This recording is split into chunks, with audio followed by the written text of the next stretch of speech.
সকাল বন্ধুরা। তো সকালবেলা ঠাকুর মন্দির দিয়ে ভিডিওটা শুরু করে দিয়েছি। আজকে সকালবেলা ঘুম থেকে উঠে অন্যান্য কাজকর্ম সেরে নিয়েছি, তারপরে মা আর আমি চা খেয়েছি। চা খাওয়ার পর সোজা চলে গেছি জামা কাপড় ধোয়ার জন্য। বর্ষাকালের দিন কি বলো তো, জামা কাপড় একটু বেলা করে ধুতে গেলে আর হয় না ধোয়া, বৃষ্টি নেমে যায়। এর জন্য আজকে সকালবেলায় জামা কাপড়গুলো ধুয়ে মেলে দিয়েছি। কি বলো তো, জলটা যদি ঝরে যায়, জামা কাপড়টা না শুকাক, জলটা ঝরে গেলে আমি ওপরে নিয়ে মেলতে। হ্যালো বন্ধুরা, তোমরা সবাই কেমন আছো? আশা করছি ভালো আছো, আর আমিও ভালো আছি। আজকে ব্লগটা এখান থেকে শুরু করছি। তো দেখো, এই দেখো আমাদের পাড়ার বাচ্চারা কি করছে।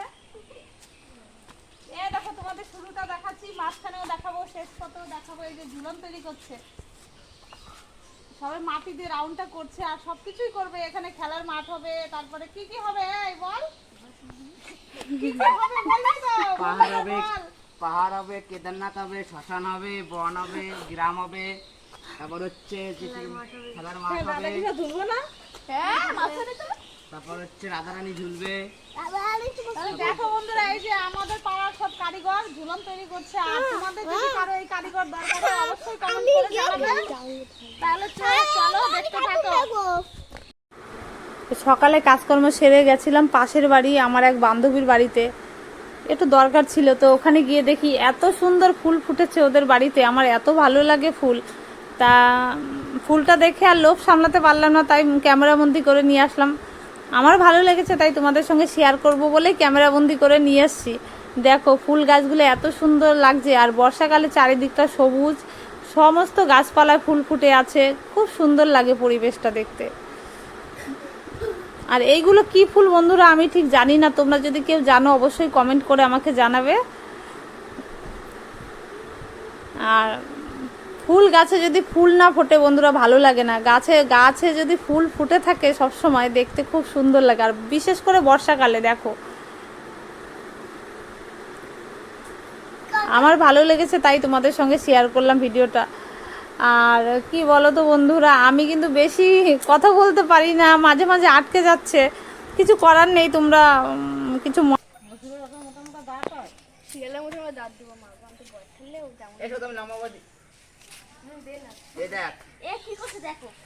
কি বানাচ্ছিস তোরা এখানে? আমরা ঝুলন বানাচ্ছি। এবার কি করবো দেখ, দেখে নে। আর ওবি কি মাখে? মাটি মাখে। তাহলে আবার আমরা মাটি আমি তো মাখে দিই। এত বেশি দিস না। আমি তো মাখুম। তো দেখো ওদের কাছ থেকে আসার পরে আমি বাড়িতে চলে এসেছি। আর এই পুষিটাকে কেন দেখালাম বলো তো, পুষিটা সারাদিন আমার পেছন পেছন করে, আমি যেখানে যাই সেখানেই যায়। আর আজকে তোমাদের দাদা ভাই চিকেন নিয়ে এসে, এই চিকেনটাই রান্না হবে। আর রান্না করবে আমাদের ছোটো বউ, ও চিকেনটা ধুয়ে নিয়ে এসছে। আর সমস্ত সবজি মশলা সব আমি করে দেবো, ও রান্না করবে। আর আরেকটা কথা কি বলো তো বন্ধুরা, আমরা বাড়িতে দুই বউ, আমরা মিলেমিশেই কাজকর্ম করি। ও যদি রান্না করে আমি সব কেটে ধুয়ে দিই, আর আমি রান্না করলে ও ওই কাজটাই করে। এর জন্য আমাদের কারো কষ্ট হয় না। দেখো আমি আলু টালু কেটে সব ধুয়ে দিয়েছি, পেঁয়াজ সব কেটে দিয়েছি। আর ওইদিকে ও উনানটা ধরিয়ে দিয়েছে রান্না করবে বলে। তো চলো দেখতে থাকো কি কি রান্না হয়েছে, সবটাই তোমাদের সঙ্গে শেয়ার করলাম। এই সবজিটা কেটে দিয়েছি মায়ের জন্য। মা যেহেতু মাছ মাংস খায় না, তাই আলাদা করে একটু সবজি কেটে দিয়েছি মায়ের জন্য। আর আজকে বেশি কিছু রান্না হয়নি, চিকেন রান্না হয়েছে, একটা সবজি হয়েছে, আর উচ্ছে আর বেগুন ভাজা হয়েছে। তো চলো সবটাই তো তোমাদের দেখাচ্ছি, কি আর বলবো।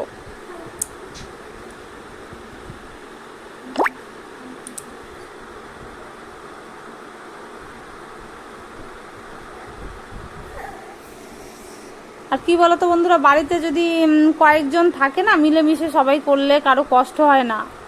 সবাই মিলে হাতে হাতে করলে কষ্টটা একটু কম হয়, তাই না বলো?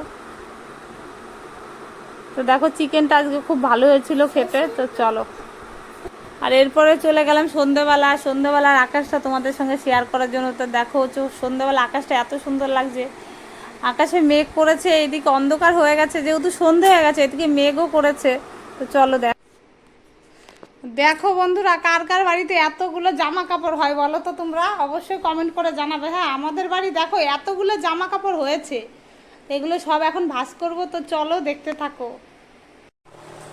কি বলো তো বন্ধুরা, তোমাদের সঙ্গে প্রত্যেকটা জিনিস শেয়ার করতে চাই, কিন্তু শেয়ার করতে পারি না, কারণ সব সময় বললাম না আমার ক্যামেরাটা ধরে দেওয়ার লোক নেই। আর সবথেকে বড় কথা, মনের পরিস্থিতি ঠিক ছিল না, শরীর ভালো না, দেখে বুঝতেই পারছে শরীরের কন্ডিশন খুবই খারাপ। বাড়িতে একটার পর একটা দুর্ঘটনা ঘটে যাচ্ছে। তো আগে একদিন একটা কথা বলেছিলাম আমার দেওরের কথা, আরও তোমাদের অনেক কিছু শেয়ার করব, তো ধীরে ধীরে করব। আর তোমরা আমার বন্ধু হও, আসো আমার ফ্যামিলিতে, আমি সবটাই শেয়ার করব। বাড়িতে কারো মনের অবস্থা ঠিক নেই। তো কেন এত ধোয়া কাচা করেছি, ওই দেওর মারা গেছে এই কারণে এত ধোয়া কাচা করেছি, এই বৃষ্টির জন্য সব ধোয়া কাচা করতে পারিনি। তো এখন সব ধুয়েছি, শুকিয়ে গেছে সব কিছু জামা কাপড়, এখন এই সব ভাঁজ করে নেব। তো চলো। তো অনেকগুলো জামা কাপড় আমি আর আমাদের ছোট বউ দুজনে মিলেই ভাঁজ করছিলাম। কি বলো তো বন্ধুরা, আমরা কোনো কাজই আমরা একা একা করি না, কারণ কারো উপরই প্রেশার পড়ে না কাজের, আমরা দুইজনা মিলেমিশে করি। তাই যেহেতু অনেকগুলো জামা কাপড়, সেটা ও আর আমি মিলে ভাঁজ করছিলাম। আর আমাদের পুচকিটা ঘরে ছিল, তাই ওকে এটাই বলছিলাম যে ওর কি জ্বর এসছে নাকি, এইসব গল্পই করছিলাম জামা কাপড় ভাঁজ করতে করতে। তো চলো দেখতে থাকো।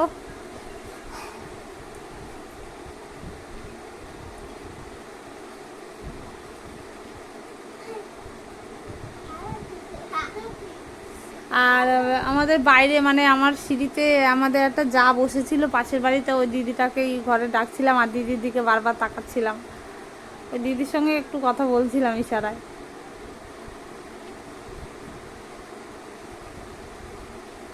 ওই দেখো আমি এখন গল্প করছি, ওই দিদির সঙ্গে গল্প করতে করতে কাজ করছিলাম। আর কি বলো তো বন্ধুরা, আমি কথা বলতে বলতে থেমে যাই, এই কারণে আমি বুঝতে পারি না আমি কি বলবো। তো যাই হোক বন্ধুরা,